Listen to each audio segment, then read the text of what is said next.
la presentación iba a decirla en catalán, pero lo haré en castellano porque hoy nos han comentado que hemos acogido a dos terapeutas argentinas que estarán un mes y medio con nosotros y bueno, para poderlas acoger, pues me parece que hoy hablar en catalán era un poquito fast para ellas.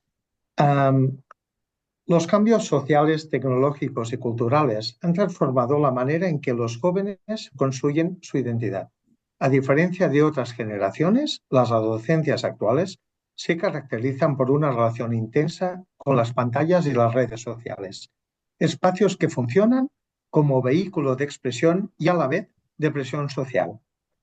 Entre el frenesí y el vértigo, los adolescentes buscan respuestas a sus interrogantes en las redes sociales, mientras los profesionales, como referentes, deben de encontrar maneras de acompañarlos sin caer en una vigilancia excesiva ni en la indiferencia. En la sesión de hoy, del mes de abril, José Ramón Oviedo, psicólogo clínico y psicoanalista, profundizará en las adolescencias del siglo XXI, todo alertando el riesgo de leer estas experiencias con los ojos del siglo pasado. Ubieto nos hablará sobre los desafíos y oportunidades de acompañar a los adolescentes en el contexto actual, ofreciendo a los profesionales herramientas y recursos para poder ser interlocutores de esta nueva generación marcada por nuevas formas de relación, identidad y de expresión del malestar. Uno de los elementos clave en las adolescencias contemporáneas es la inmediatez con la que viven las relaciones y los aprendizajes. El acceso constante a la información, entretenimiento y validación externa puede generar una sensación de sobreestimulación, dificultando la construcción de un espacio propio para la reflexión y autoconocimiento. Por tanto, esta es una sesión donde nos planteamos retos que tienen que ver con el último libro que ha escrito José Ramón Ubieto, que es Adolescencias del siglo XXI, del frenesí al vértigo, cómo acompañarlos. Es un libro pequeño. Cuando lo encontré, lo tuve en las manos, pensé, es pequeñín, debe ser una síntesis. Como más lo vas leyendo, más grande se hace, ¿eh? Se convierte en un libro de síntesis de muchos de los libros que ha ido escribiendo los últimos años y que expresamente José Ramón me ha dicho hoy que no los recite, ¿eh? Me quedo pues con la presentación de José Ramón un poco más parcial, diciendo que es especialista en psicología clínica, miembro de la Asociación Mundial de Psicoanálisis y de la Escuela Lacaniana de Psicoanálisis. Ubieto es colaborador docente de la Universidad Oberta de Cataluña, la Universidad de Barcelona y la Ramon Llull. También escribe en La Vanguardia, el Periódico de Cataluña, el Diario.es y Cataluña Plural, y ha publicado en diversas revistas nacionales e internacionales. Como os digo, este último libro, que un formato pequeño es muy grande por dentro, y hoy, de alguna manera, José Ramón nos hablará del contenido de este libro, los retos y desafíos que propone. Y para acabar, pues le mando un especial abrazo de Leticia Ascario, que hoy sabía que había esta sesión y me ha pedido especialmente que lo salude de su parte. Y como sabéis, si estuviera Leticia hoy con nosotros, pues formaría parte del debate con toda seguridad. Y nada más. Por mi parte, gracias José Ramón por acceder a la invitación y todo tuyo. Muy bien, pues buenos días a todas y a todos. Gracias por la invitación.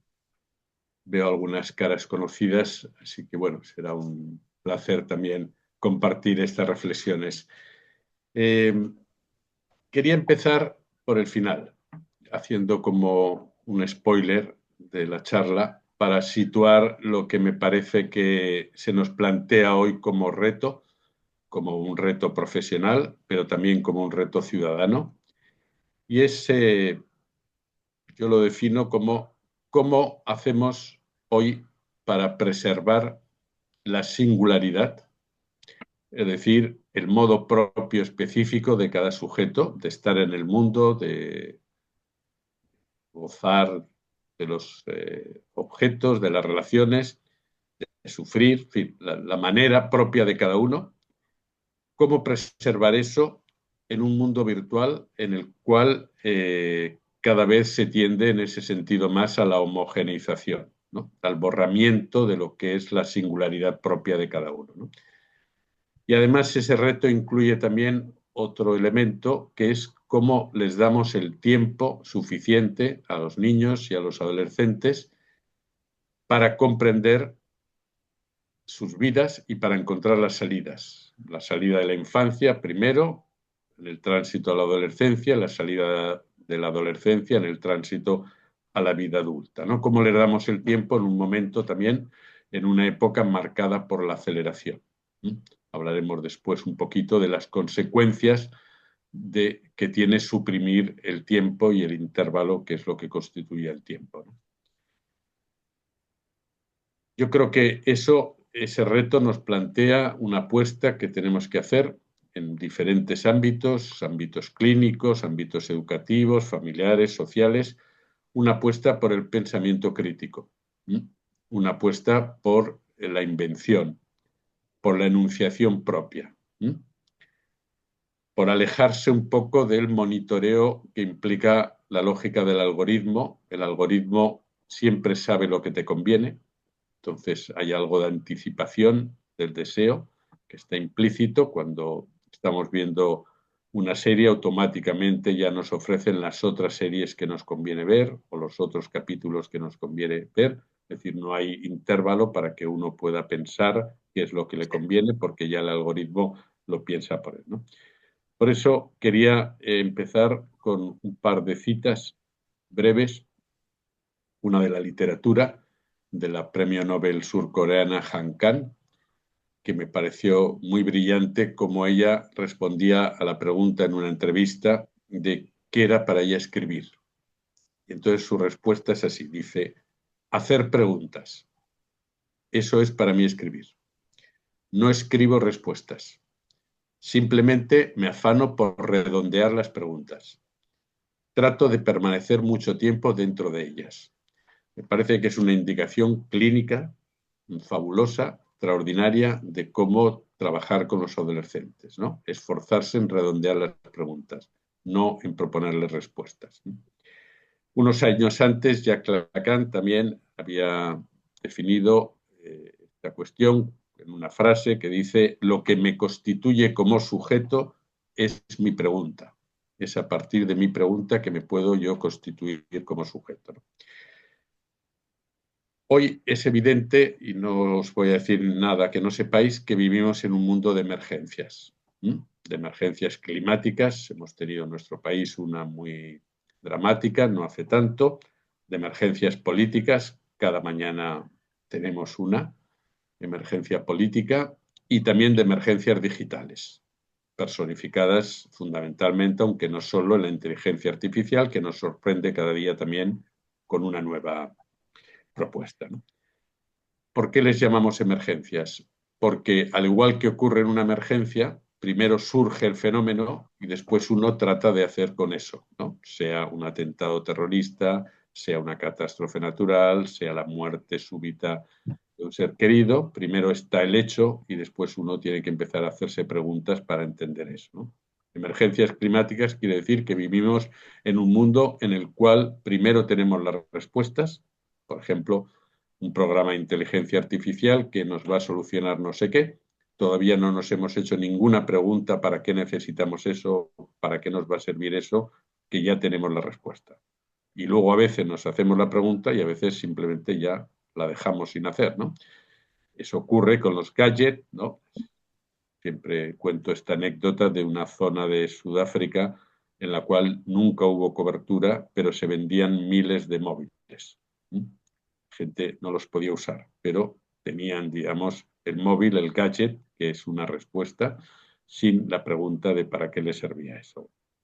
Hoy en educación sabéis que uno de los problemas que se plantean es el buen uso de las tecnologías digitales en el aula, porque resulta que primero vinieron las tecnologías digitales y todavía algunos docentes no se han podido preguntar para qué sirven, ¿no? Es un fenómeno de época, ¿eh? Adelantar la respuesta sin la pregunta. También en el mundo asistencial lo vemos, lo veis cada día en vuestro trabajo. Hay gente que viene diagnosticada de casa, ¿no? Decía el otro día un señor. Dice, ya nos ahorramos toda esa fase porque yo ya le digo que soy un TDAH, entonces podemos pasar ya a la siguiente pantalla, ¿no? Los autodiagnósticos y los diagnósticos que hacemos los profesionales son también, se pueden leer a veces como una respuesta para un sujeto a partir de la cual ya decaen las preguntas, porque ya esa condición de TDAH, de bipolar, de TEA, es algo que resignifica no solo lo que le ocurre ahora, sino lo que le ocurrió antes y lo que le ocurrirá después. Se convierte en una respuesta fija, en algo que bloquea cualquier interrogación sobre por qué me aíslo, de qué manera me aíslo, por qué me inquieto, por qué soy impulsivo, en fin, todas las cuestiones relacionadas con eso, ¿no? ¿Por qué insisto en esto? Porque me parece que si aceptamos este status quo de confortarnos con que el otro nos dé la respuesta, el otro pueden ser las redes sociales, el algoritmo, pueden ser un personaje al cual admiramos, en fin, puede ser cualquiera. Si aceptamos eso, es evidente que nos estamos volviendo cada vez más rehenes vulnerables a cambio de una supuesta felicidad fácil, de un confort, porque uno ya sabe lo que le ocurre, ¿no? Pero eso ya estamos viendo cuáles son las consecuencias también, ¿no? Eso comporta miedos, comporta respuestas populistas, lo vemos, por ejemplo, en todos los fenómenos de misoginia, en la cual muchos jóvenes, un 20% en España y en general en el mundo occidental, estamos también en una cifra aproximada, son jóvenes que ante la pregunta sobre la sexualidad, sobre las relaciones sexuales, sobre el otro sexo, tienen ya una respuesta definida por un discurso misógino, es decir, que eso fomenta también ese tipo de respuestas, ¿no? Respuestas populistas. Y por eso me parece que el reto para conseguir esto es cómo pasamos de una angustia petrificadora, es decir, de una angustia que nos deja paralizados ante los fenómenos que observamos o que escuchamos en la clínica, cómo pasar de eso a una angustia creadora, porque la angustia tiene un destino petrificador, Freud lo explica muy bien cuando habla de la huida motriz o de la parálisis, pero también de la angustia se puede obtener alguna salida más creativa. Entonces creo que tenemos que pensarlo así.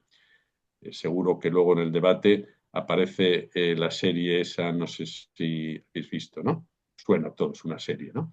Reciente sobre la adolescencia, que es la comidilla diaria. Bueno, pues esa serie sobre la adolescencia es una serie que sin duda tiene muchos puntos de interés, pero también hay que ser precavidos, porque es una serie dirigida a los adultos y que invoca el fantasma de los adultos sobre, uy, fíjate, los adolescentes lo que pueden llegar a hacer, como si los adultos no hubiéramos sido adolescentes, ¿no? Hay un reclamo publicitario, un anzuelo del fantasma adulto sobre que los adolescentes tienen siempre un lado criminal.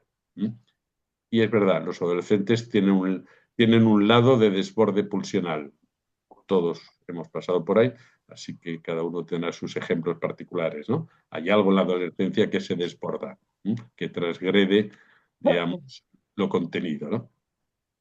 Pero hay que saber que ese lado entre el horror y la fascinación, es decir, nos fascinan los adolescentes por ese poderío que tienen, por esa vitalidad, por esa energía, pero nos horrorizan por ese lado oscuro. Si nos quedamos petrificados ante esa escena, les vamos a ayudar poco. Tendríamos que pensar más bien en qué les pasa a ellos, no tanto solo en qué nos pasa a nosotros con ellos, ¿no? Creo que no se trata, evidentemente, hoy para los niños y los adolescentes de anticipar su futuro. ¿Mm? Esa frase que muchas veces comentamos, a veces de manera coloquial, los padres, los profesionales, ya verás cuando sea adolescente, es una frase que deberíamos prohibir, porque eso es anticipar, digamos, un futuro que está por venir y que será, como ha sido siempre, problemático, porque para eso se pasa por la adolescencia, para tener problemas, sino que sería una adolescencia sin problemas, pero no hace falta que lo anticipemos como un problema.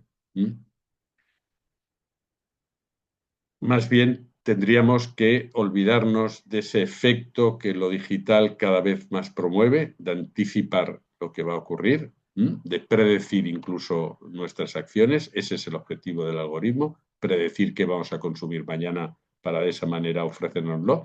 Tendremos más bien, yo creo, que poner el énfasis y nuestro foco en otros asuntos. Por ejemplo, en la presencia, que es un elemento fundamental en la génesis de vínculos, ¿no?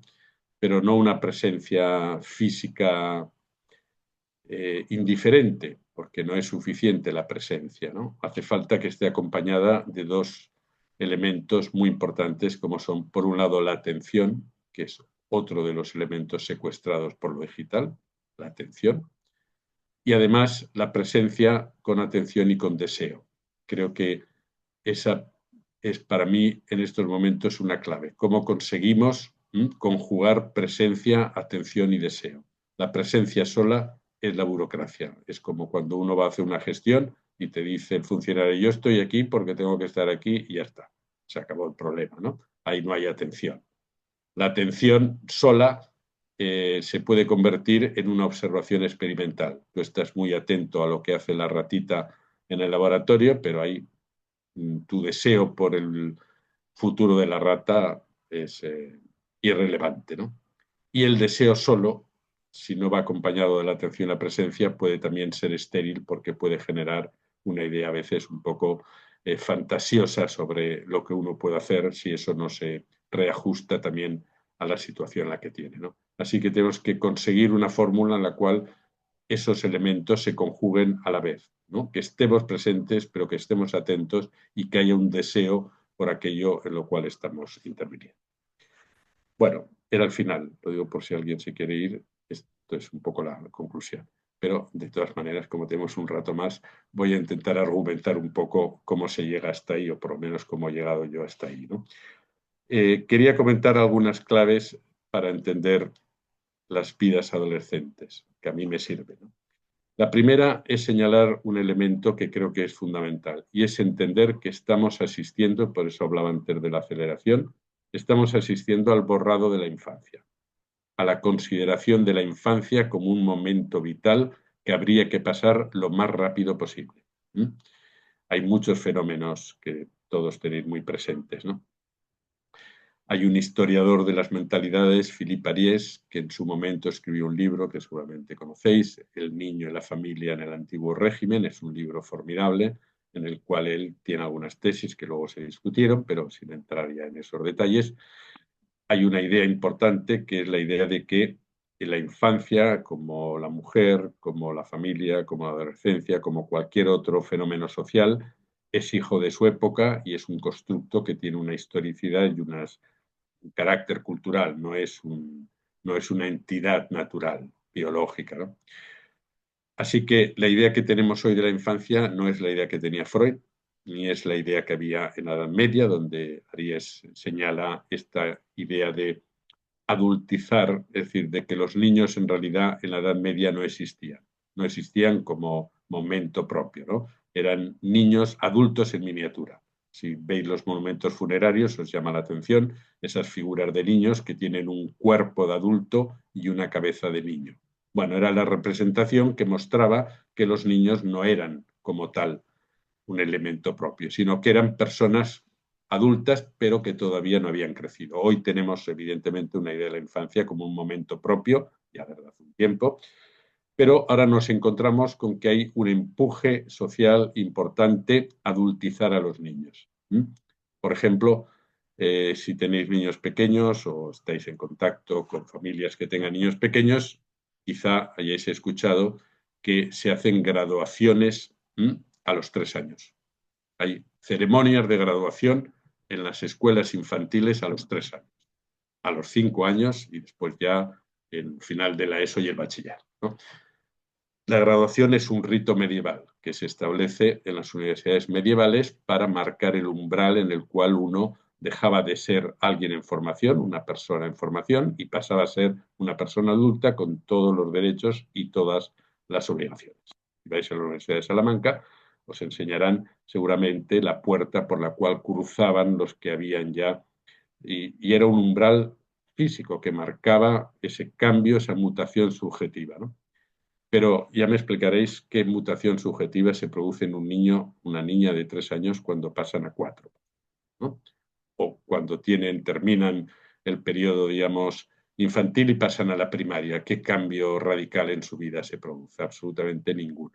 Y sin embargo, celebramos esas ceremonias de graduación porque estamos como anticipándoles ya a los 5 años ese momento futuro en el cual se graduarán de verdad. Hace poco un paciente jovencito de 8 años me pregunta, ¿tú crees en el futuro? Piensas en el futuro, perdón, me dice, ¿piensas en el futuro? Yo me quedé así un poco sorprendido y le dije, bueno, alguna vez. Y él me dice, yo todos los días. Bueno, ¿por qué un niño de 8 años tiene que pensar en el futuro todos los días? Bueno, en este caso, por ejemplo, era evidente por qué. Porque sus padres estaban todo el tiempo recordándole que todo lo que él hacía tendría consecuencias en el futuro. Es decir, si no se esforzaba en inglés, tendría problemas después para encontrar trabajo porque le iban a exigir el inglés. Si no se esforzaba en las actividades deportivas o en las actividades colectivas, tendría problemas después para en relación a su cuerpo, en relación a los iguales. Es decir, cada cosa que este niño hacía tenía la losa del futuro encima. Cuando en realidad, si lo pensamos bien, ¿qué futuro para un niño de 8 años puede ir más allá de la merienda, por ejemplo? Si hoy tocará nocilla, tocará fruta o tocará no sé qué. A los 8 años el futuro está muy cerca.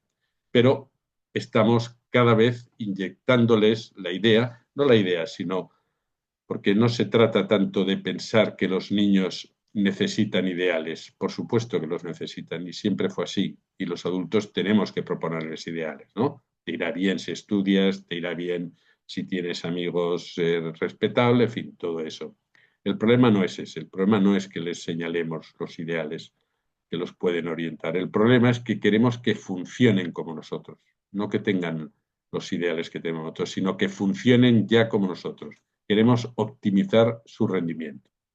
Hay productos para lo que se llama las Sephora Kids, productos de maquillaje para niñas de 8 años, productos específicos de maquillaje para niñas de 8 años. Ya me diréis qué necesidad tiene una niña de 8 años de tener una cadena de productos, una serie de productos específicos, ¿no? Más allá de que se pueda jugar para carnaval o en algún momento determinado, ¿no? Pero maquillarse, eso corresponde a otra edad, no a los 8 años. Hay muchos niños, como otro que me decía, mira, Ubieto, yo tengo un móvil que mola más que el tuyo. Y efectivamente molaba más que el mío, porque era un niño de 10 años con un móvil, no sé si era el iPhone 16, 17 o 24, no estoy al día en eso. Pero, ¿qué hace un niño de 10 años con un smartphone que vale 1.000 euros o más de 1.000 euros? ¿Para qué necesita eso? Esa es una respuesta también sin pregunta. Otro paciente que dice, no sé si podré venir a la sesión que viene porque me voy con mis suegros. 14 años tiene la criatura. Y entonces le puse cara de idiota y le dije, ¿tus suegros? Y me dice, sí, tío, tus suegros. Es que tú no sabes lo que son los suegros. Tío, sí, sí, yo mismo tengo suegros. Pero claro, lo que no sé es cómo alguien de 14 años que no está casado ni tiene ningún tipo de relación marital puede tener suegros. Explícamelo. Bueno, pues los suegros eran los padres, evidentemente, de la novia, que admitían no solo que fuera a su casa, que eso entra dentro de la normalidad, sino que se acostase con su hija en la casa de verano o de segunda residencia a la que iban. Lo consideraban normal. Así que le estaban transmitiendo tanto a su hija como a este chico que a los 14 años uno ya puede tener hábitos y conductas y comportamientos de adulto, ¿no? Bueno, podríamos seguir con la serie, pero fijaros el problema que se genera cuando anticipamos el futuro en un momento en que, como decía Freud, la infancia es un tiempo para curiosear, para investigar, para perder el tiempo, para aburrirse, pero no para concluir ni en la identidad sexual ni en muchos otros aspectos, ¿no? La latencia, el periodo de latencia que Freud señala, es un periodo absolutamente necesario para el tiempo, es el tiempo para comprender qué necesitan los niños para poder pasar más adelante a la pubertad y después al mundo adulto.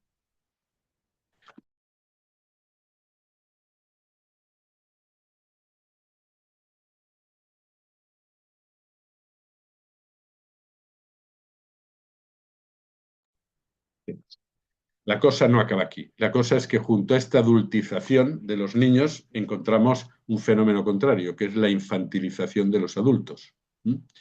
Ahora resulta que los de 60 años quieren ser como los de 20.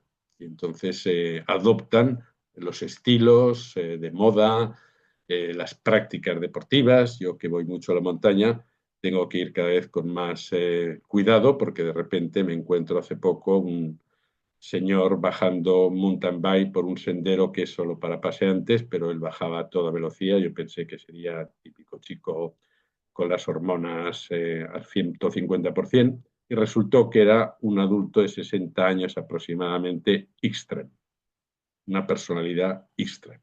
No lo busquéis en el DSM porque todavía no está, pero personalidad extreme es personalidad que considera que no se puede ir a la montaña a hacer una actividad normal. Tiene que ser una actividad en la cual haya siempre un riesgo, un desafío, una satisfacción extrema, ¿no? Pero todavía tampoco acaba la cosa aquí. Tenemos otro tercer fenómeno, que es la sobreprotección de los niños, es decir, la paradoja, casi como decía Bateson, ese doble vínculo. Por un lado les estamos diciendo puedes tener un móvil, puedes maquillarte, puedes acostarte con tu novio, etcétera, pero por otro lado los estamos sobreprotegiendo en aspectos básicos de hábitos, de adquisición de hábitos, ¿no? Si vais a un parque, seguramente veréis la escena clásica de un padre o una madre armados con la merienda persiguiendo al niño o a la niña para que merienden. Cosa insólita, porque eso es algo que uno aprende a hacer fácilmente, no hace falta que tu padre te traiga la merienda, ¿no? O como me decía la directora de una guardería, una escuela Bressol, que una escena habitual, que entra el padre a recoger al niño, el niño está jugando, ha dejado todos los juguetes por el suelo, y entonces el niño se acerca al padre, casi no lo saluda, pero sí que sabe dónde guarda el móvil el padre, y entonces le captura el móvil al padre y se pone a jugar con el móvil del padre mientras el padre se agacha a recoger los juguetes, como si el orden no fuera un hábito que ese hijo tiene que aprender. O sea que hay un fenómeno paradójico. Y ese fenómeno tiene que ver con lo que un sociólogo húngaro canadiense, se llama Frank Ferudi, ha descrito muy bien como la cultura del miedo. Hay un miedo en muchos padres que les empuja a proteger, a sobreproteger equivocadamente, por supuesto, seguramente con la mejor de las intenciones, a proteger a los hijos de cosas que pueden resultarles problemáticas. Y eso, en lugar de crear personalidades resistentes, se están creando cada vez más personalidades frágiles. Fijaros lo que pasó hace poco en Australia. Hay una ley que prohíbe en las escuelas utilizar el color rojo para corregir los exámenes, porque se considera que el rojo es un color demasiado potente y puede ofender y lesionar y producir daños psicológicos irreversibles a los alumnos que vean cómo su falta de ortografía ha sido corregida con un rotulador rojo. Así que aconsejan que se haga con colores menos estridentes. Parece un chiste y nos hace risa, pero realmente es un problema serio, ¿no? Como me dijo una vez en una clase un alumno, hablando del suicidio, que procurase no poner ejemplos ni hablar demasiado sobre ese tema, porque podría ser que hubiera alguna persona entre los alumnos que conociese algún caso de suicidio y se sintiese muy ofendido por ese tema.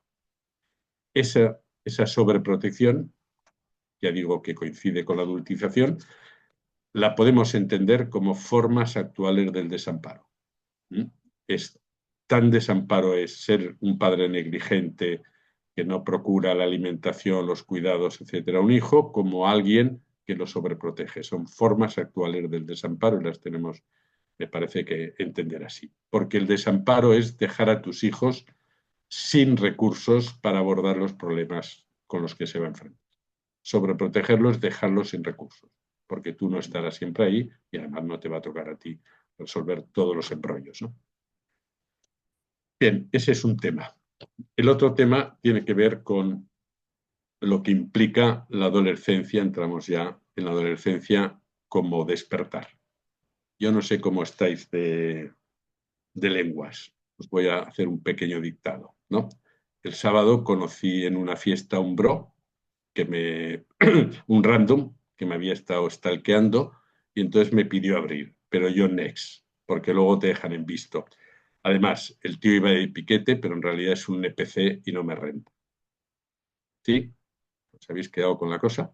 Bueno, esto es como una joven me explica cómo la llevó el sábado por la noche. ¿Mm? Que fue a una fiesta, conoció a un tío, un bro, que era un random, un cualquiera, que se había encontrado por ahí, que le había estado stalkeado, es decir, había estado mirando sus cuentas de Instagram, que le pidió abrir, le pidió seguirlas, pero ella dijo que no, porque luego le dejan en visto, es decir, no contestan a los mensajes. Además, él iba de piquete, iba de chulo, pero en realidad es un NPC. NPC es Non-Playable Character, que son esos muñequitos que hay en los videojuegos que no tienen una función específica, son un don nadie, digamos, y no le rentaba estar con un don nadie. Bueno, ¿qué quiere decir? Quiere decir que la serie adolescencia, esta que nos referíamos, comienza con el despertar brusco de un adolescente acusado de matar a una compañera. Y muestra esa escena ya de entrada, muestra sin tapujos que la adolescencia siempre fue una pregunta por el dolor de vivir. Y esto no lo podemos olvidar nunca. La adolescencia es una pregunta por el dolor de vivir. Y es una pregunta que nunca encuentra respuestas satisfactorias. Todas las respuestas que encuentra son respuestas parciales, más o menos fallidas. Nadie en la adolescencia tiene el manual de instrucciones. A algunos les va mejor, a otros les va peor, pero nadie tiene el manual de instrucciones.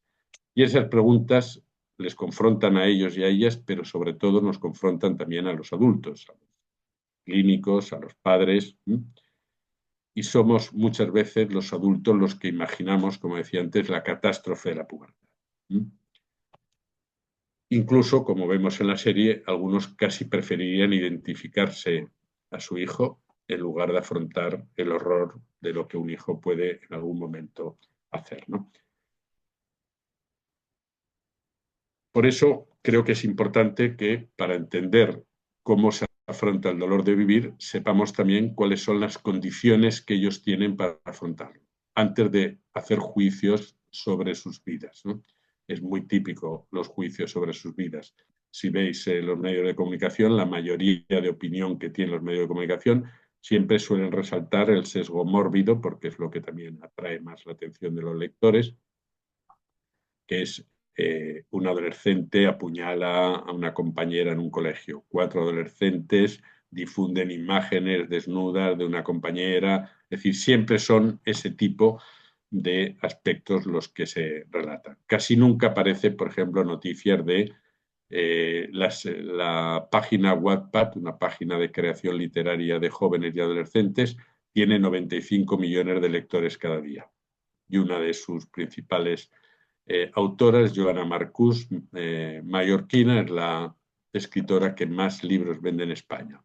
Y otra de las autoras de esa web, Wattpad, Colin Hoover, una tejana, es la mujer que más libros vende en el mundo.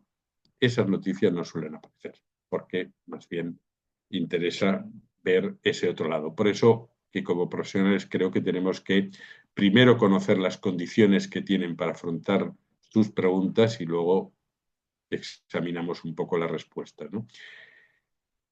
Y me gustaría destacar 3 condiciones. La primera la podemos llamar del frenesí al vértigo. Las vidas adolescentes hoy las podemos leer como vidas que van del frenesí al vértigo, ida y vuelta. Una pregunta, sabemos, fundamental en la adolescencia es la pregunta por la identidad. ¿Quién soy yo y qué deseo? Y es una pregunta que implica renacer, porque como niños han tenido una vida, pero como adolescentes no pueden tener la misma. Tienen que renacer, tienen que producir una nueva subjetividad, porque la subjetividad infantil ya no les sirve, no pueden seguir comportándose como niños, aunque haya restos. El otro día en Murcia, en la presentación del libro, les propuse a 4 adolescentes hablar sobre estos aspectos y les pregunté una de las preguntas, en realidad yo les hice una entrevista a ellas y una de las preguntas que les hice es qué les quedaba de la infancia. Y a todas les quedaban los peluches, por ejemplo, ¿no? Bueno, hay restos de la infancia que no dejamos fácilmente, ¿no? Pero es evidente que su identidad ya no puede ser la identidad infantil, ¿no? Y aquí encontramos, en esa pregunta por la identidad, encontramos 2 respuestas extremas y después todo lo que queráis situar en el intervalo de esos extremos. Encontramos una respuesta que exacerba cada vez más el narcisismo. Es una respuesta de euforia. Euforia es también una serie sobre adolescencia del año 2019. Y aquí tenemos todos los adolescentes que se identifican a esos influencers y a esas referencias que plantean el narcisismo como la solución identitaria. En España tenemos unos cuantos influencers de ese tipo. Por ejemplo, uno muy conocido por los adolescentes es Yados, Amadeo Yados, tiene 500.000 de seguidores y es un personaje totalmente deleznable porque es alguien misógino, aporófobo, racista, que viene a decirles, mira, en la vida te irá muy bien si vas al gimnasio cada día, si te musculas y si inviertes en criptomonedas y sobre todo si vienes a verme a mí, pagas 4.000 euros por una sesión de coach. Es decir, les está planteando que el triunfo, el éxito en su vida depende básicamente del cuerpo y depende del sentido de autoestima narcisista elevada al máximo. Y que todo lo demás, los débiles, deben ser apartados del mundo. Por ejemplo, uno de los mensajes que les dice, si trabajas de cajero en el día, eres un pringao, eres alguien fracasado, eres un loser, ¿no? Como dicen los americanos, solo se puede ser whiner. Bueno, ese es una deriva actual de la identidad adolescente. Por eso las criptomonedas, las apuestas online y todo lo que fomenta esa idea de esa exacerbación narcisista tiene éxito. La mayoría o una muy buena parte de los que siguen a Yados saben que es un estafador, porque es un estafador. Los vídeos que él cuelga con chicas, con coches, con mansiones, todos son falsos. Nada de todo eso es tuyo. Pero los adolescentes hoy necesitan un relato triunfador, porque lo otro no es muy halagüeño. La emancipación, los problemas de vivienda, la precariedad laboral, la emergencia climática, ese futuro no es un futuro halagüeño. Por lo tanto, necesitan un relato triunfador, necesitan que les engañen, como en aquella vieja película de Johnny Guitar Watson, dice, dime que me quieres aunque sea mentira. Bueno, pues estos necesitan eso, ¿no? Como muchos de los votantes de Trump, que sabían que era un estafador, pero necesitaban a alguien que les dijera que volverían a ser grandes, ¿no? Esa idea es importante que la tengamos en cuenta, la necesidad que tienen los adolescentes de hacerse, de tomar una perspectiva más o menos amable para ellos, que no sea muy marcada por el no future, ¿no? Por un futuro inexistente. Ese frenesí se alimenta también con una tendencia muy actual que señalábamos antes, que es la tendencia a lo hiper, a que hoy no puedes hacer una cosa que no sea hiper, que no esté marcada por una hiperrendimiento, una hiperconexión, una hipersexualización, un hiperregalo. Tiene que ser algo que verdaderamente saque lo mejor de ti mismo. El problema de lo hiper es que siempre es una trampa, porque es como el efecto Coca-Cola, que lo habréis comprobado cuando tengáis sed en verano y os tomáis una Coca-Cola, normalmente lo que produce es que renueva la insatisfacción. No apaga la sed, sino que necesitas otra. Entonces, lo hiper produce este fenómeno. De la misma manera que el porno produce el fenómeno compulsivo de que siempre necesitas un poco más. Así que lo hiper y la sobreestimulación sensorial.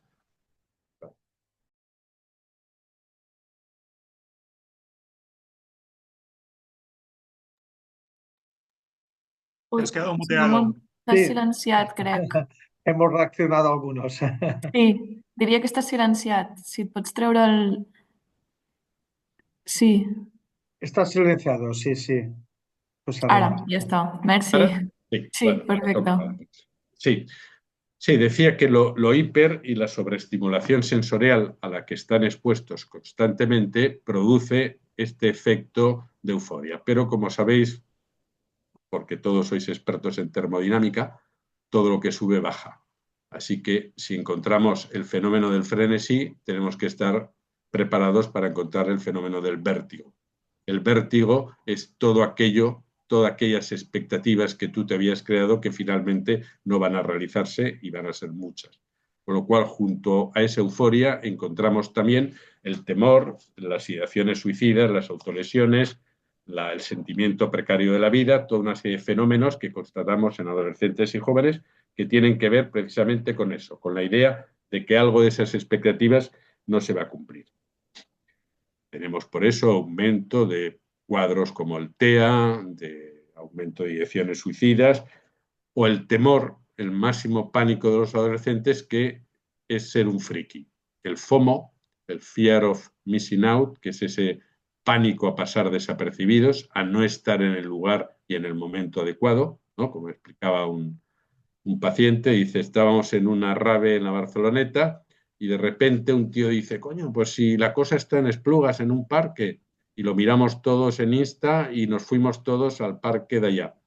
Y por el camino nos encontramos unos que habían visto la rave de la Barceloneta y pensaban que el lío estaba allá y nos los encontramos a medio camino porque ellos iban para ahí. Y entonces nos quedamos todos pensando qué banda de idiotas que somos, ¿no? Bueno, estos todavía tenían capacidad de insight, ¿no? Porque otros a lo mejor ni siquiera eso, pero es este efecto de que nunca estás en el lugar adecuado porque siempre te estás perdiendo algo. La capacidad de elección, cuando tú tienes mucha capacidad de elección, siempre tienes la sensación de perderte algo. Es lo que nos pasa cuando vamos a un restaurante y nos da una carta de 50 platos. 50 platos, decimos, no puede tener usted un menú del día, que solo tengo que elegir carne o pescado, porque cuando tienes que elegir entre 50, te coge la angustia de que te vas a perder 49 platos o 48, ¿no? Bueno, este fenómeno hoy es muy presente para los adolescentes también, ¿no? Entonces, fijaros, podemos hacer dos cosas. Tener una versión pureta, moralista, y decir, los adolescentes son todos unos caprichosos porque contra más les das, más quieren. Esa es una lectura que podríamos hacer. Es una lectura claramente moralista, porque más bien deberíamos fijarnos en otra cosa, ¿no? ¿A qué tiranía están sometidos ellos? Nosotros hablo por mí, en mi generación estábamos sometidos más bien a la tiranía de la represión, es decir, de cosas que no podíamos hacer. Y no a la tiranía, pero sí a las condiciones, que no era una tiranía, pero una condición social de austeridad. No teníamos regalos continuamente. Normalmente, en mi caso, por ejemplo, era un regalo al año para los reyes, en el cual los chicos teníamos siempre un trofeo fálico, podía ser una espada, una pistola, pero siempre era un signo fálico para que nadie tuviera tampoco grandes dudas sobre la identidad sexual. Las chicas también tenían un trofeo, pero era de otro orden, eran las muñecas, y con eso pasabas un año. Tenías un intervalo del deseo de satisfacción de un año. Es decir, que en nuestro caso nosotros nos recorríamos toda la historia. Empezamos siendo Ricardo Corazón de León y terminamos siendo Richelieu o los Tres Mosqueteros, es decir, que la espada daba para mucho, daba para todo un año de satisfacción. Pero ahora imaginaros el problema que tienen los chicos y las chicas cuando resulta que, como le pasó a un paciente, le compra a su papá en el FNAC un juego, el 2.0, y ya en el metro recibe un mensaje de la compañía en la cual le advierte, le agradece que forme parte de la comunidad de gamers y le dice que en breve saldrá el 3.0. El niño cogió un cabreo espectacular porque dijo, a partir del mes que viene seré un pringao, porque todos mis amigos tendrán el 3.0 y yo todavía seguiré con el 2.0. Es decir, que la tiranía del objeto es un fenómeno actual en las infancias y adolescencias que muchos de nosotros no lo vivimos porque no estábamos sometidos a esa tiranía. Pero es una condición del siglo XXI. Y por tanto, más que verlos como caprichosos, los deberíamos ver como sometidos a una servidumbre voluntaria que nosotros no tuvimos de esa manera. Y eso es un problema porque los atrapa, digamos, fácilmente en ese. El segundo aspecto, de segunda condición o transformación social, tiene que ver cómo se habita un cuerpo hoy. Es decir, cómo se adquiere una identidad sexual. y cómo uno, digamos, se maneja con su cuerpo, ¿no? Y aquí también hay muchas novedades, evidentemente. Nosotros, desde el psicoanálisis, tenemos claro que la pulsión y el instinto son conceptos distintos. Los animales tienen instinto. No se hacen grandes preguntas sobre sus relaciones sexuales porque responden a fenómenos que están genéticamente, a improntas genéticas y por tanto saben que hay periodos de celo, saben, operan con eso y nunca se ha visto a un perro vacilar, tener una rumiación obsesiva sobre si lo hace con esta perrita o con la otra. Por lo menos no se conocen estudios científicos al respecto. En cambio, sí que se ha visto a chicos y chicas vacilar sobre si les conviene este chico, la otra o el de más allá, ¿no?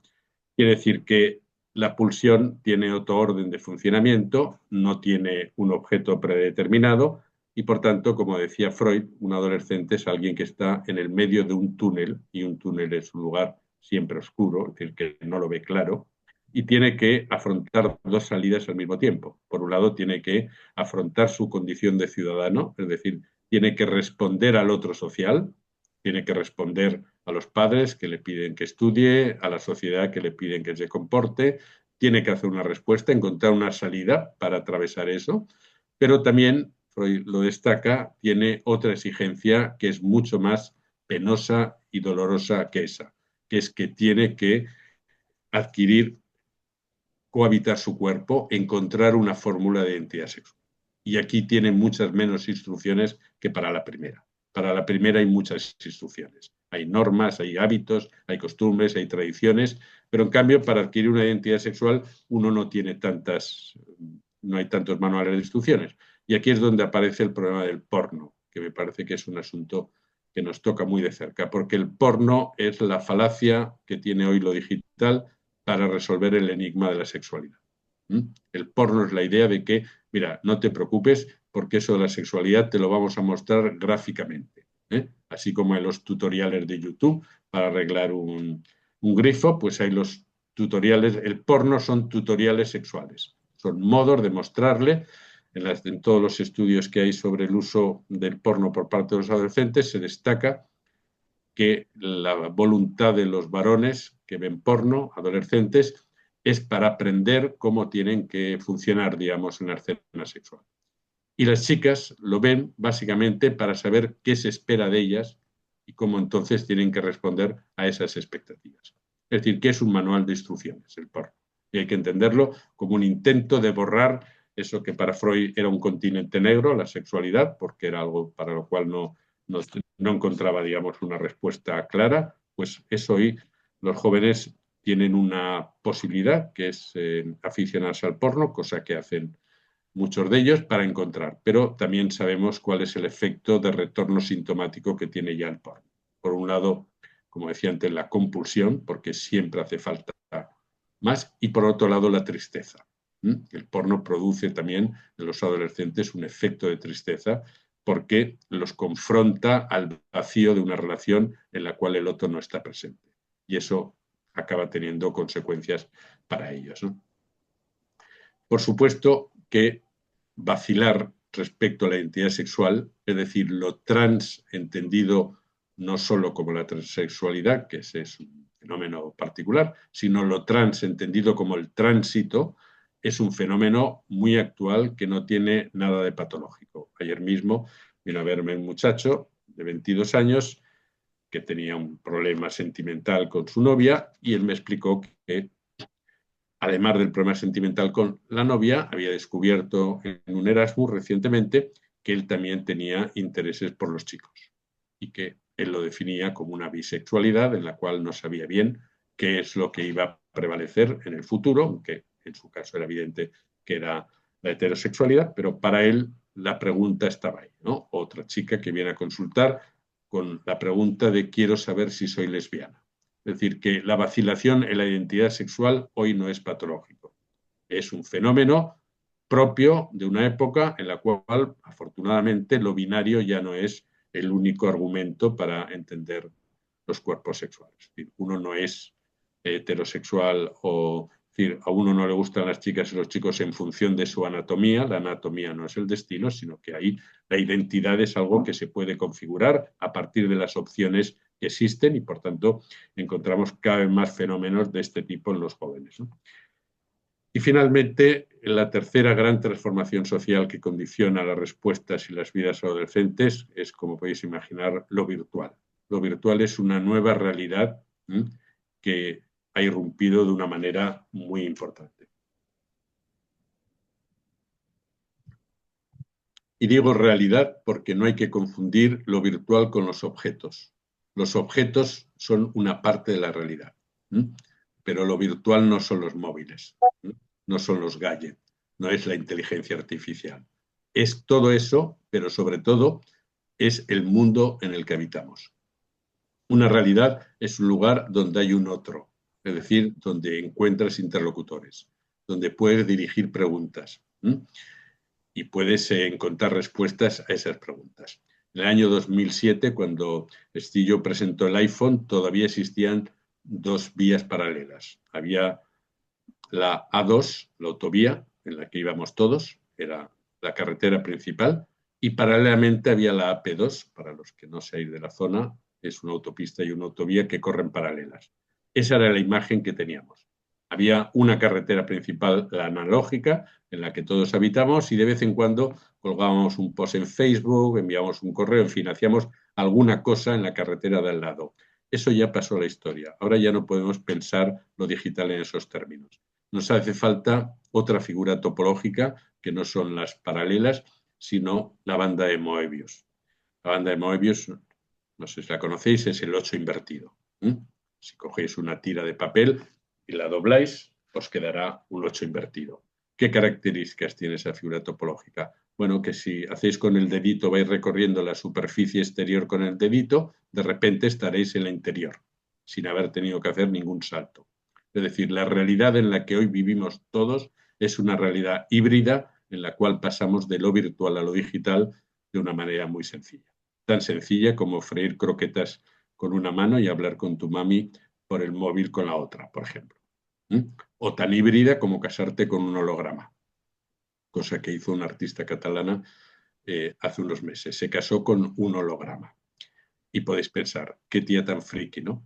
Bueno, pues hay muchos frikis en el mundo, entonces, si pensáis eso. Hay 30 millones de usuarios de Réplica, que es un programa de inteligencia artificial en el cual tú pagas una suscripción y puedes estar hablando con un personaje que puede ser un personaje de ficción, un personaje histórico, un influencer famoso, o puede ser simplemente un avatar que tú has configurado.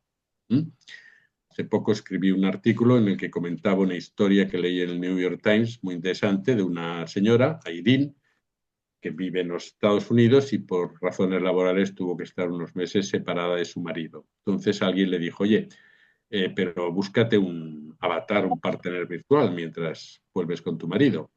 Y entonces dijo, bueno, está bien, ¿y cómo es? Le explicó. Y entonces ella configuró un avatar en el cual le dijo, mira, me gustaría que fueras chico, que fueras picante, que me pusieras celosa, que eso me pone mucho, y le dio una serie de características. Y entonces configuró el avatar, la empresa le configuró el avatar, por supuesto cada mes hay que pagar, y entonces ella empezó a tener una relación continua de horas diaria con ese avatar. Hablaban de todo y, por supuesto, se acostaban juntos. Se acostaban juntos, quiere decir que la señora estaba en la cama y tenía la pantalla, interactuaba, y entonces iban diciendo cositas para animarse sexualmente mutuamente. Incluso le pidió que, como le había dicho que le gustaba también que la pusiese celosa, pues el avatar también le iba diciendo que tenía otros líos con otras, ¿no? Que no era la única. Bueno, el problema que tuvo esta señora es cómo le explico a mi marido esto.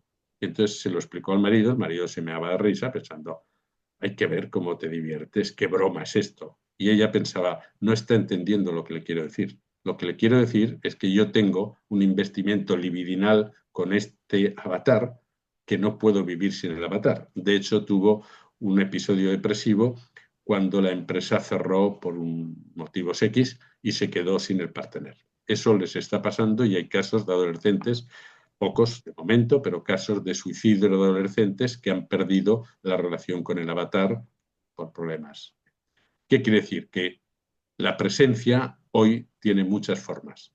Y además de la presencia tradicional que hemos conocido, hay los hologramas, hay los robots, hay personas mayores, vulnerables, que viven con un robot y que cuando el ayuntamiento, el organismo que se lo ha proporcionado lo ha querido retirar, los abuelos han dicho que ni hablar, que a Manolo, porque lo antropomorfizamos fácilmente a los robots, es decir, les ponemos nombres y les suponemos cualidades humanas, no quieren quitárselo porque es su partener, es decir, es su compañía. Eso es una nueva realidad, un lugar donde tú puedes tener un partener, no importa que sea virtual o real, porque cumple la función.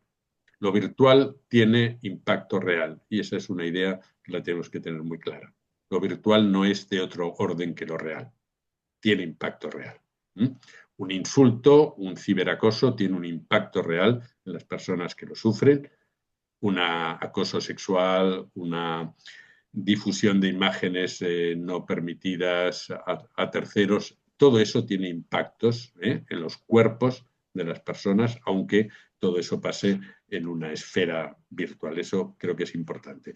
Pero no solo eso, sino que además fijaros que lo virtual supone un desplazamiento de dos aspectos fundamentales de la subjetividad humana, como es el saber y la satisfacción. Las máquinas son hoy el sujeto supuesto saber, es decir, el lugar del cual esperamos respuestas. La inteligencia artificial, los ChatGPT, por ejemplo, no solo te hacen exámenes, que eso sería, digamos, lo menos, sino que los ChatGPT se están convirtiendo cada vez más, y los pacientes lo explican, en el primer interlocutor, el primer terapeuta que uno tiene hoy en día. De hecho, muchas empresas multinacionales ya han decidido adquirir chatbots terapéuticos para sus empleados, porque evidentemente son más baratos, no hacen huelga, no se ponen enfermos, y son chatbots terapéuticos que funcionan en base a los lenguajes generativos, es decir, que tienen una serie de frases preparadas que las van colocando, situando con una gran capacidad cada vez más de simulación de los actos de habla. Austin, el filósofo del lenguaje, explica que es un acto de habla. Bueno, pues estos programas generativos cada vez simulan más, es decir, no es simplemente como cuando empezamos con Google, oye, ¿cómo se va a tal sitio? Y te explicaba, no, sino que ahora puedes mantener una conversación, incluso te diría, a veces es mejor un chatbot que tu cuñado, por ejemplo, ¿no? Digo para que no tengamos tampoco muchos prejuicios, a veces mucho peor tu cuñado. Yo tengo un cuñado, por ejemplo, con el cual discrepo mucho y casi te digo que prefiero un chatbot para hablar de literatura islandesa que no media hora con mi cuñado para hablar de política. Quiere decir que todo eso no es una cuestión de frikis. Todo eso es la realidad en la que nosotros habitamos y, por supuesto, habitan los adolescentes. Y señalo muy rápidamente, porque no tengo mucho tiempo, algunos cambios en la subjetividad que ya estamos viendo que implica lo digital. Por ejemplo, el anonimato y su efecto sobre la responsabilidad. El hecho de no poner el cuerpo, incluso a veces ni siquiera la identidad, está teniendo consecuencias a nivel de la responsabilidad, que es el hecho de responder por lo que uno dice o hace. Otro cambio es la inmediatez. La inmediatez es la supresión del tiempo. El tiempo necesita alternancia, lo interior y lo exterior, la presencia y la ausencia. El tiempo subjetivo se construye a partir de una alternancia. Tiene que haber un intervalo entre un fenómeno y otro. El problema de lo virtual es que no hay intervalos, es un non-stop. Cuando tú estás viendo Instagram, el scroll infinito te lleva a una, a otra, con lo cual hay el efecto atracón porque no hay manera de parar eso. Eso tiene también efectos subjetivos porque eso es un modo de evitación de la pérdida. El intervalo siempre te confronta a la pérdida. El ejemplo clásico de Freud, de Fordá, ¿no? El niño que trata de hacerse agente pasivo, agente activo de la ausencia de la madre, de la ausencia del otro, y trata de encontrar un juego para reproducir un poco eso, ¿no? Otro efecto es la aceleración y la multiplicación de estímulos y la aceleración. Eso está impactando en otro asunto importante como es la resonancia. Contra más aceleración, menos resonancia. Leer en Internet, leer en digital, tiene mucha menos resonancia que leer en papel. nos enteramos mucho menos. Cada vez leemos más textos en digital y cada vez tenemos menos resonancia de esos textos porque los leemos en diagonal, los leemos con mucho más rapidez. Otro efecto que tiene, lo comentábamos antes, es el aumento del narcisismo. La idea de que en lo digital todo el mundo tenemos una opinión y cualquiera puede decir cualquier cosa sobre cualquier tema porque se siente con el derecho y la libertad de hacerlo. No hay ningún tipo de límite a eso. Yo he encontrado alumnos, por ejemplo, en la UOC, en la cual el contacto es básicamente virtual, que me han cuestionado en los materiales de la asignatura, que los escribo yo, al segundo día de iniciarse el aula. Es decir, no habían leído todavía el material, ya se consideraban en derecho de cuestionar al profesor los conceptos sin haber leído todo el material, simplemente porque alguna frase no les gustó. Otro fenómeno de lo virtual es que reduce la alteridad a lo mismo. La alteridad es el otro que no es lo mismo. Y el problema de lo digital es que en algunos casos la alteridad queda reducida porque no sabemos con quién estamos hablando. Si estamos hablando con otro o es un monólogo.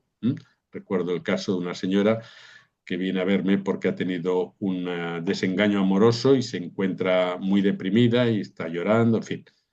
Resulta que era una relación que duraba 2 meses con una persona a la que nunca vio, era a través de un chat virtual, y esta persona estaba convencida de que era una relación íntima porque le había revelado un secreto de un abuso sexual que no le había dicho ni al marido del cual se había separado.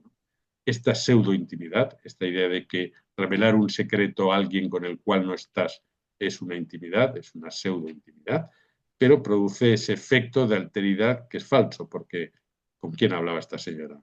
Vete a saber si resulta que el otro era el conserje o su propio hijo que le quería hacer una broma. Otro problema es el problema de la memoria. Lo digital nos invita a delegar la memoria, a externalizar la memoria, es decir, a olvidar el inconsciente y pensar, esto lo vemos, por ejemplo, en una cosa tan tonta como es el predictivo del WhatsApp. Cuando escribimos nos va corrigiendo. Esa idea de que los lapsus, los sueños, todo lo que Freud considera como formación de inconsciente, es como que lo digital puede corregirlo y entonces la memoria ya no sería necesaria, sino que ya es el disco duro que se ocupa de la memoria. Y eso es un asunto importante también a nivel educativo, ¿no? ¿Qué quiere decir olvidar la memoria? Y luego el fenómeno más importante de todos es el secuestro de la atención. El impacto más importante de lo digital es en estos momentos el secuestro de la atención, es decir, la focalización de la atención en las pantallas y la suspensión que eso provoca. Esa frase que decía la muchacha esta, dice, siempre te dejan en visto, quiere decir que estás suspendido siempre, como les pasa a muchos adolescentes, que no pueden estar tranquilos hasta que no saben la respuesta que obtienen de un like o de un post o de cualquier otra cuestión, ¿no? Es el fascinum que decía Lacan, es decir, la mirada como algo que te deja fascinado y suspendido. Bien, esas son, me parece, lo hiper, lo trans y lo virtual son 3 novedades importantes de las vidas adolescentes y por eso decía que hay que entenderlas y hay que entender la lógica antes de acusarlos, por ejemplo, de estar hiperconectados. Los adultos nos conectamos 4 horas y media al día, de media. Es decir, que los adultos estamos también hiperconectados. No es un problema de los adolescentes, ¿no? Tenemos que entender, en todo caso, para qué van a Internet, ¿no? ¿Qué es lo que esperan? Y esperan respuestas al cuerpo, a la identidad y al sentimiento de pertenencia.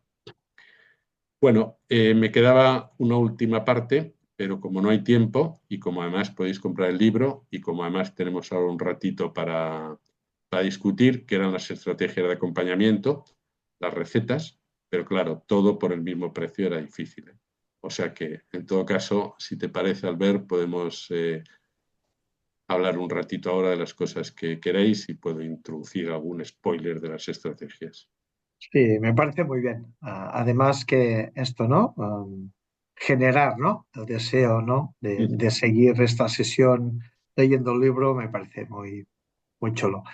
Bueno, Mariona, ara, no sé si hi ha preguntes al Sí, xat, no? Sí? Exacte. Vols Bueno, que al xat comenci? no, al xat no. Al xat no hi ha preguntes, però si algú de vosaltres té preguntes i les voleu escriure al xat o dir-les en veu alta als que esteu connectats amb càmera per generar una miqueta de debat, endavant. Sí, yo, bueno, José Ramón, inicio simplemente en este tiempo de espera. Ah, mira, no, tenemos a Cecilia, pues que empiece Cecilia. Adelante. Muchas gracias, José, y a todo el equipo que ha organizado. Ya me apunté tu libro para comprarlo pronto, definitivamente. Eh, Mira, algo que me toca vivir no solo como médico y terapeuta, sino también como madre de un adolescente. Yo creo que es también el duelo y a la vez la necesidad de nosotros como padres aceptar de que estamos viviendo una época que, pues, que nuestros padres no la han vivido. Entonces, me encuentro reflejada en muchos padres que hay esta completa ignorancia, ¿no? De ver qué hay detrás de los chicos, qué hay detrás de este sufrimiento, de estos tres puntos que tú has mencionado, y también cómo seguir dotando de herramientas a los padres para tolerar esta incertidumbre que tenemos, pero a la vez también el duelo nuestro, porque yo veo a muchos padres que dicen, incluido a veces mi hijo, que me dicen, la verdad es que me aburro con ustedes, es que vienen de un vértigo tan grande, ¿no? De un éxtasis tan grande desde lo virtual, que ya los momentos de compartir con los padres les resultan aburridos. O sea, lo pueden hacer porque soy tu papá, pero no porque hay esta, esta tranquilidad. Y lo otro, también la dificultad, Ramón, José, de lo seguro que está afuera, ¿no? Esto que decías entre la sobreprotección, que finalmente es desamparo, y también el dejarlos, porque los índices de seguridad, al menos del país donde yo vengo, pues dejar que tu hijo pueda ir solo al colegio a 2 cuadras era algo impensable, ¿no?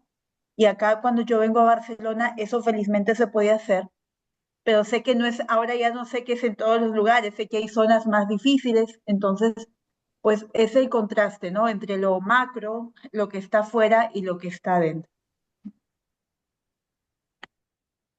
Muy bien, muchas gracias. Escuchamos también Berta y luego respondo. Sí, bueno, yo lo primero es que te quería dar las gracias, me ha gustado muchísimo escucharte y más de una vez me he emocionado porque creo que has dicho cosas como con mucho peso, ¿no? Y además sin PowerPoint, cosa que tiene especial mérito, ¿no? También en el momento en el que vivimos parece como impensable hacer ¿no? una presentación larga sin PowerPoint y mantener la atención. ¿No? Y la verdad es que ha sido muy fácil seguir con atención pues por el interés, ¿no? O el deseo también que has despertado. Yo estoy segura que en todos nosotros, ¿no? Entonces te iba a decir, porque en principio sé que el foco está más puesto en la adolescencia, pero estoy aquí con una compañera del equipo del CDIA de atención precoz y me imagino que el resto de mis compañeros también les ha debido pasar que había muchas cosas de las que has dicho que tienen mucha continuidad también con el contexto de atención precoz, ¿no? Porque yo creo que has hablado de cosas muy importantes que atraviesan, ¿no? el funcionamiento de nuestra sociedad y de la infancia, ¿no? Que decías, ¿no? Este borrado de la infancia. Y nada, lo único que quería comentar es que me he quedado como con muchas ideas, pero de ellas igual pues con esta idea del tiempo, ¿no? La importancia del tiempo para todos los procesos, ¿no? de desarrollo y cómo la urgencia y la interrupción del tiempo bloquea inevitablemente todos estos procesos, ¿no? Una de las cosas que últimamente me encuentro a veces, tanto diciéndoles a los padres, ¿no? en consulta, como también me pasa, como madre, que tengo la necesidad de recordármelo, es que cuando muchas veces hay una confusión, ¿no? Como que cuando algo que estamos haciendo en la función como padres no tiene un efecto inmediato en los niños, quiere decir que no está funcionando, ¿no? Y esto a muchos padres les pasa que vienen un poco como con la queja o la sensación de desesperación de que es que yo hago, ¿no? Todo lo que se supone que tengo que hacer, o pongo límites, contengo, ¿no? Le explico, estoy receptivo, y no funciona, ¿no? Y a veces una de las cosas, aunque parezca muy evidente, es que no funciona inmediatamente. O sea, funciona a través de una función que vamos haciendo de goteo, ¿no? De goteo, de continuidad a través del tiempo, y eso es lo que permite el desarrollo de toda una serie de capacidades, ¿no? Y el desarrollo pues, del individuo, ¿no? Tanto las etapas, ¿no? del primer tiempo de la vida como a lo largo de todo el desarrollo de los niños. Bueno, y me he quedado con eso. pero bueno, otras muchas, ¿no? Como lo de la presencia, con atención, ¿no? La inclusión de los problemas o de otras tantas cosas que has dicho que para pararse en cada una de ellas, ¿no? Con calma. Muchas gracias. Muy bien, gracias, Bertatín. Albert, querías también. Sí, una de las cosas que pensé cuando te convoqué era que el título podía sugerir que íbamos a hablar solo de adolescentes. Y Berta, pues ya ha respondido, ¿no? La interpelación a los compañeros del CEDIAP y a todos nosotros, en tu ponencia, pues ha quedado clara que esto era para todos y un reto amplio, ¿no? Que nos hace cuestionar, muchas cosas. Yo me gustaría, si te parece bien, una de las tareas del adolescente, como dices bien tú, es conseguir un sentimiento de pertenencia, ¿no? Adquirir este sentimiento de pertenencia. Y has hablado en la tercera condición, en lo virtual, hablabas de dos desplazamientos, el del saber y la satisfacción. Ya has dicho cosas de esto, con los nuevos influencers, estos influencers misógenos que están allí, que están segregando el saber, ¿no? Y, pero me gustaría que profundizaras, si te parece bien, en esto de sentimiento de pertenencia y lo virtual, porque por ahí hay trampas, muchas trampas, me parece a mí, ¿no? O falsas, no sé si decir falsas certezas, que cuando entramos en el mundo de las certezas, esto genera mucha tranquilidad en demasiadas personas, ¿no? Y los adolescentes, como decías tú, con espejos narcisistas, parece que todo esté muy calmado, ¿no? Pero luego has hablado de la tristeza después del porno, has hablado del vértigo, ¿no? O sea, no sé si quieres jugar un poco con el concepto del sentimiento de pertenencia y estos dos desplazamientos, ¿no? En lo virtual. Gracias. Bueno, vamos a ver lo que da de sí el tiempo. Primero, para contestar algunas de las cuestiones, ¿qué hacemos con los padres, no? Los adolescentes y los niños no se pueden nunca pensar en las estrategias educativas y terapéuticas sin el otro con el cual están, entre otras cosas, porque son personas en construcción y, por tanto, el otro no es alguien que puedan solo internalizar, sino que es alguien que está en el día a día, ¿no? Y es muy importante contar con ese otro, contar con el saber que plantea ese otro, en ningún caso descalificar el saber de los padres, porque el saber de los padres es una tesis sobre su hijo, sea pensada o no, pero es una tesis, es decir, ellos operan con hipótesis, las sepan o no, no importa, ellos operan y nosotros tenemos que tomar en cuenta siempre ese saber, no para descalificarlo, sino en todo caso para disolver las certezas demasiado sólidas, ¿no? ¿Cuántas veces os habéis encontrado con un padre o una madre que dicen, sí, claro, pero esto le viene del abuelo, que suele ser el abuelo de la otra parte, nunca de la propia, ¿no? Si te lo cuenta el padre, dice, esto es el padre de mi mujer, ¿no? Es de ahí que están todos un poco tal. Bueno, ese tipo de certezas o esas convicciones, este niño no hará nunca nada porque ya desde pequeño era... En fin, eso es lo que tenemos que disolver, ¿no? Pero no a partir de la descalificación, sino hacerles hablar, porque la palabra, cuando circula, disuelve precisamente aquello que se presenta como sólido, ¿no? Tú coges a un fundamentalista y le dices, vale, de acuerdo, patria, pero ahora explícame qué es la patria. Y a los 30 minutos se va corriendo porque ya se ha dado cuenta de las múltiples contradicciones y paradojas de la noción de patria, con lo cual fijaros que las palabras sagradas siempre no se puede hablar de ellas porque a las que hablas pierden toda la solidez, ¿no? Entonces yo creo que a los padres les tenemos que hacer hablar, ¿no? Les tenemos que hacer hablar precisamente para captar sus hipótesis sobre los hijos y también para ayudarles a modificar, rectificar o disolver algunas de esas, ¿no? Pero también para decirles algo muy importante, ¿no? Los padres son los influencers de proximidad. Como dicen ahora, son los influencers kilómetro cero. Y esto es muy importante. Y los padres no se lo creen. Y muchos dimiten de la función porque, como decía, creo que era Berta o Cecilia, no recuerdo, Cecilia, decía, bueno, sí, les dices, pero te dice no me rayes, o no te hacen caso, o me aburres, ¿no? Independientemente de las respuestas literales que ellos hagan, es muy importante siempre que nosotros les demos una orientación. Porque aunque ellos no respondan sí papá o sí mamá, la van a tener presente. Yo siempre explico una anécdota. Yo empecé trabajando como educador en un centro de menores y por las noches me quedaba a dormir y entonces les decía, eran chicos muy castigados que habían venido del asilo Mundet, un asilo antiguo que se había cerrado, en fin, eran chicos muy castigados por la vida. Y yo les invitaba a que se limpiasen los dientes siempre por las noches para cuidar un poco su salud bucodental.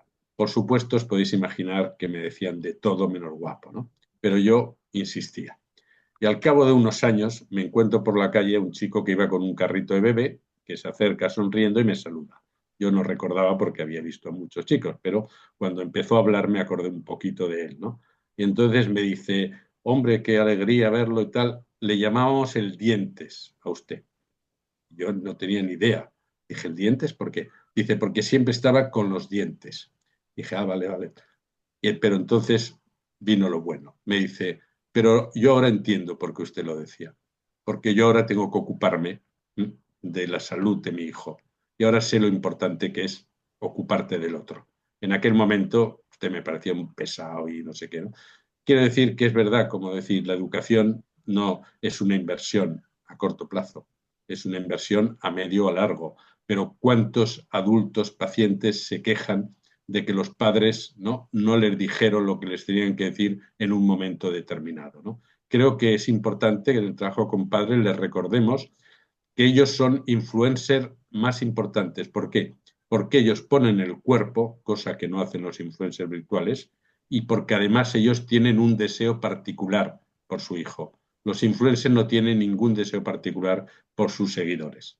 A pesar de que la mitad de los jóvenes españoles consideran que los influencers son amigos, los influencers, yo he hablado con algunos de ellos, no tienen, por supuesto, el más mínimo interés por los seguidores, no los conocen. Ellos van a lo que van, a monetizar su atención, ¿no? Pero los padres sí tienen interés particular por cada uno, ¿no? Esa diferencia, el cuerpo y el deseo, es una diferencia fundamental, que hace que lo que tus padres piensan de ti, te dicen, tiene un impacto infinitamente superior al de los influencers, aunque tú en ese momento no puedas reconocerlo, ¿no? Yo creo que ese mensaje de autorización de los padres es muy importante, porque si no nos encontramos con que ellos mismos dimiten de una función que no pueden dimitir porque nadie la va a sustituir. Es decir, que eso es importante, ¿no?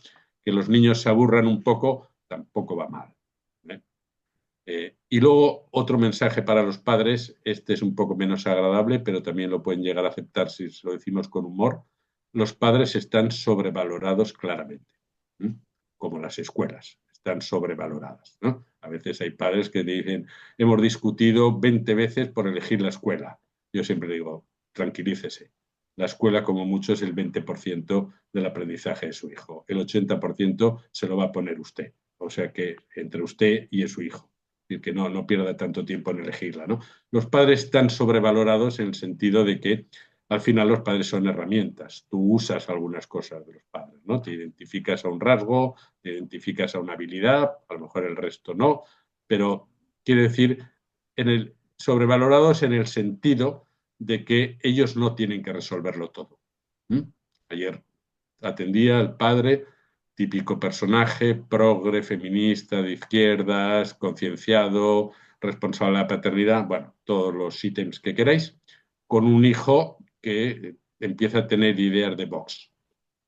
Y el hombre desesperado porque encima el hijo no le estudia y él es profesor universitario, ¿no? Y entonces mi indicación es, usted tiene que hacerse el tonto porque es demasiado listo. Para este hijo, el padre es demasiado listo. Un hombre además que escribe muchos libros y entonces, claro, el hijo está aplastado por el prestigio intelectual del padre. Entonces no puede estudiar y ¿qué hace? Se muscula todo el día. Entonces el padre no soporta verlo musculado y dice, ¿por qué no musculas tu cerebro? Dice, usted tranquilícese, hágase un poco más el tonto y déjele que ya el hijo se musculará lo que tenga que muscular, ¿no? Es decir, que la presencia a veces de los padres demasiado invasiva, pensando que los hijos tienen que ser exactamente como nosotros, tampoco ayuda mucho a eso, ¿no? sobre la pertenencia que decías, bueno, la pertenencia es una necesidad para todo adolescente, ¿no? Sentirse uno como los demás, no sentirse un friki, no alguien excluido, tener características que lo puedan... ¿Cómo hacíamos nosotros la pertenencia? Pues normalmente en los clubes de presencia, en el fútbol, en el club de aficiones artísticas, en el gimnasio, no sé, en los lugares a los que acudíamos, ¿no? Cuando esos lugares eran lugares preferentes de socialización. Claro, ahora los adolescentes necesitan la comunidad virtual, porque la comunidad virtual lo virtual genera comunidades. Comunidades de los Swifties, por ejemplo, la comunidad virtual más importante del mundo, ¿no? Son millones de seguidores de Taylor Swift, ¿no? Entonces son comunidades organizadas a partir de determinadas situaciones, ¿no? Esa es una necesidad que la tenemos que entender como esa necesidad de formar parte de la sociedad. Lo digital es un lugar de inscripción. Igual que vamos al ayuntamiento y nos inscribimos en el padrón, para los adolescentes lo virtual es un lugar donde inscribirse. Cuando alguien no está inscrito, yo he hecho muchas conversaciones con adolescentes sobre temas de pantallas y cuando aparece uno que dice que apenas tiene redes, lo miran todos como diciendo, vaya friki, vaya tío tan raro, ¿no? Que no tiene el Insta, que apenas ve, porque lo consideran que no está inscrito en lo virtual, ¿no? Bueno, lo virtual es un lugar de inscripción, pero afortunadamente no es el único, hay otros, ¿no? Ahora, ¿cuál es el problema? Que esa necesidad de inscripción genera patologías. Por ejemplo, el ciberacoso. O el grooming, ¿no? Otro tipo de... ¿Por qué? Porque la cohesión de un grupo se hace siempre al precio de dejar a alguien fuera. Las fronteras sirven para eso. La frontera española define que los que están dentro somos españoles y que los que están fuera son otros, franceses, americanos, lo que sea, ¿no? Una frontera es siempre un lugar que contiene lo que está dentro y señala a los que están fuera, ¿no? Entonces, el acoso escolar es básicamente una falsa salida para la cohesión del grupo. Lo que produce el acoso escolar y el ciberacoso en su versión virtual es identificas a un chivo expiatorio, es decir, alguien que quedará fuera del grupo, que quedará marcado como ser la puta, el gordo, el idiota, el autista, lo que sea, no importa, el rasgo no es importante, lo importante es que haya alguien que al quedar fuera cohesione a los que están dentro. Esa falsa salida de la cohesión, de quedar uno, digamos, libre, ¿no? Yo explico el caso cuando hicimos una investigación sobre bullying de una muchacha a la que atendí, que era una chica muy guapa, que llevaba una melena muy larga y provocaba, por supuesto, el interés de todos sus compañeros. Y había un grupito de chicas que tenían menos suerte, digamos, y que se estaban preguntando, como la otra también, sobre la feminidad, sobre cómo ser mujer, y la miraban y pensaban, esta ya lo ha resuelto porque seduce a todos y nosotras no. Así que empezaron a difundir la idea de que era una puta, de que se acostaba con todo, bueno, la empezaron a difamar. Pero la cosa no acabó ahí, la cosa acabó que le dieron una paliza y le cortaron parte del pelo, que era el trofeo fálico por excelencia, ¿no? La falsa solución es que pensaban que así, eliminándola a ella, situándola a ella, digamos, como la mujer que quedaba fuera, ellas quedarían dentro. Y efectivamente eso no pasó así. No resolvieron el enigma de su feminidad machacando el cuerpo de la otra. Eso es el acoso y el ciberacoso. Eso es una patología de la pertenencia. Otra patología de la pertenencia que sabemos es la identificación a grupos sectarios, sean, por ejemplo, grupos misóginos, grupos incel, en fin, todo lo que la manosfera ofrece, que son muchas comunidades cada vez más potentes, ¿no? Pensar que lo digital es básicamente burbujas de odio y cada vez más. Es decir, la gente se agrupa, lo digital favorece la polarización porque monetiza la atracción. No es que a los contenidos de Internet les importe mucho si hay sexo, si hay violencia, lo que les importa es que hay imágenes que consiguen atraer la atención y la polarización genera más negocio que la equivalencia, la mediación. Así que, bueno, eso va generando comunidades de odio que refuerzan la identidad y pertenencia de los sujetos. Molt bé. No sé si teniu alguna altra pregunta. Si no, podem llegir aquest comentari que ens ha deixat aquí la Neri d'Aurela al xat. No sé, José Ramon, si tu ho pots veure aquí a l'apartat de preguntes i respostes. Si no, t'ho llegeixo. L'Enerin t'ha deixat una pregunta. ¿Tengo que marchar a una coordinación? No, bueno, és a l'altra banda, a on posa preguntes y respuestas. Te la llegeixo. Bueno, sí, millor. Vale, comenta, ¿cómo ayudar a los padres que se han identificado tanto con el espíritu TAMS hasta el punto de agruparse en asociaciones como Euforia para publicitar la terapia afirmativa para sus hijos y hijas trans? Bueno, yo creo que hay dos maneras, ¿no? La individual y la colectiva. Es decir, a nivel colectivo, creo que nosotros como profesionales tenemos también, como decía al principio, he empezado por el final diciendo que lo que me parecía ahora mismo que es un reto para nosotros es cómo preservamos la singularidad, es decir, cómo no reducimos a un sujeto, por ejemplo, un problema que creo que la serie de adolescencia plantea mal, es que reduce el sujeto al acto, confunde el sujeto con el acto, que son dos cosas distintas.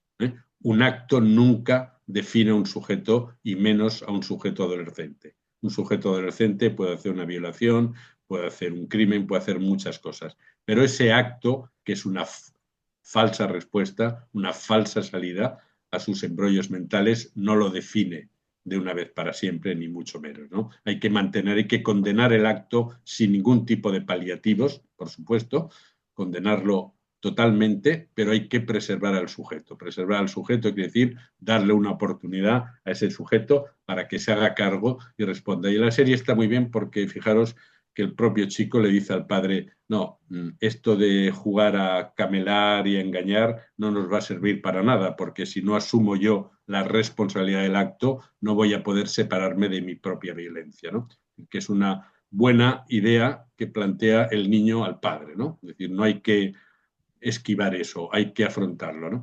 Entonces yo creo que si tenemos que ayudar colectivamente, tenemos que ayudar a los padres en el sentido de ir promoviendo discursos como profesionales sobre la necesidad de la singularidad y la necesidad de darnos un tiempo antes de concluir rápidamente en muchos aspectos, ¿no? No voy a entrar en todo el tema trans, que es muy largo y es delicado y habría que tratarlo con todo el cuidado que merece, pero es verdad que las identidades sexuales, sabemos, se van construyendo, se van configurando y no es evidentemente lo mismo el caso de un niño o una niña que desde muy pequeñitos tienen ya una idea sobre la disconformidad con el cuerpo de muchos otros adolescentes que en un momento determinado vacilan, como cualquier otro adolescente, sobre su vida y pueden tener ideas que no corresponden a un pensamiento muy elaborado, pero sí a una respuesta en ese momento, ¿no? Así que preservar el tiempo y preservar lo singular es muy importante a nivel colectivo. Y a nivel individual, bueno, lo que os decía antes, yo creo que a los padres los tenemos que acompañar en este proceso de duelo, como decía Cecilia, porque la adolescencia es una separación doble, es de los chicos y chicas respecto a sus objetos infantiles, pero es también de los padres respecto a esos niños, ¿no? Ayer supervisaba el caso de un colega que me explicaba una situación en la cual la madre se queda separada, es un caso muy clásico, y lleva al niño a la cama y el niño ahora tiene 14 años, lleva 14 años durmiendo con la madre y no sabe cómo salir y entonces está saliendo a manotazos como se sale cuando uno ya no sabe cómo hacer, ¿no? Entonces la madre ahora lo está tomando como un trastorno de conducta y ya casi le han dado el diagnóstico de trastorno de conducta, cuando en realidad es un intento desesperado de separación por parte de este chico. Entonces tenemos que ayudarles a los padres porque ellos tienen que atravesar un duelo y a veces no es fácil la separación cuando uno se ha quedado demasiado confortable con el objeto, ¿no? Una madre en este caso se ha quedado demasiado confortada con el objeto y tapona la posibilidad de separación, entramos en fenómenos de violencia filioparental que conocemos y que algunos son intentos desesperados de separarse, ¿no? Yo creo que tenemos que abordarlo desde la perspectiva del caso por caso, pero también tenemos que generar discursos que socialmente vayan teniendo eco. El otro día me decía un profesor, un paciente, que le había pegado un grito a una niña, un grito bastante justificado, la niña le había hecho gilipollas y él había dicho con un tono elevado que esas no eran formas de tratarlo, que necesitaba tener respeto por sus profesores y la directora de la escuela los cita a los dos y le dice al profesor que procure no gritar a los niños porque se pueden ofender. Bueno, ese discurso es un discurso que tenemos que contrariar porque además, como sucede en la serie de adolescencia, fue la propia chica que en esa reunión le pidió perdón al profesor, que es además un profesor con una pasión y un deseo de enseñar extraordinario, y le pidió perdón delante de la directora. Se excusó delante de la directora, como muestra no que estaba ofendida, sino que había rectificado sobre ese insulto, que el otro no tomó tampoco como una declaración de guerra, simplemente lo tomó como una falta de respeto y se lo advirtió, ¿no? Creo que tenemos que confiar también más en los adolescentes, en la capacidad que tienen de invención. Tenemos que ver un poco menos el déficit y un poco más la invención. Eso es algo que explico en el libro a través de algún caso clínico que puede ser interesante, cómo trabajar a partir de la invención y no del déficit. Molt bé, doncs no sé si voleu fer alguna última pregunta, si no tanquem la sessió clínica d'avui. Així que res, moltíssimes gràcies a tothom per haver-vos connectat. El que sí que us anunciarem serà la següent sessió clínica oberta, que serà el 18 de maig, i tractarà sobre els models de suport per a les persones amb discapacitat de cara a l'exercici de la seva capacitat jurídica. I això serà amb la Montse Fuentes. Pel que fa a la sessió clínica d'avui, us enviarem també un enllaç amb la gravació perquè la pugueu recuperar i tornar-la a mirar amb calma. I això és tot, us esperem el 18 de maig el 13 de maig un altre cop i res, que vagi molt bé el dia. Moltes gràcies. Gracias. Muchísimas gracias. Gracias. Gracias. Adéu. Gracias. Adéu.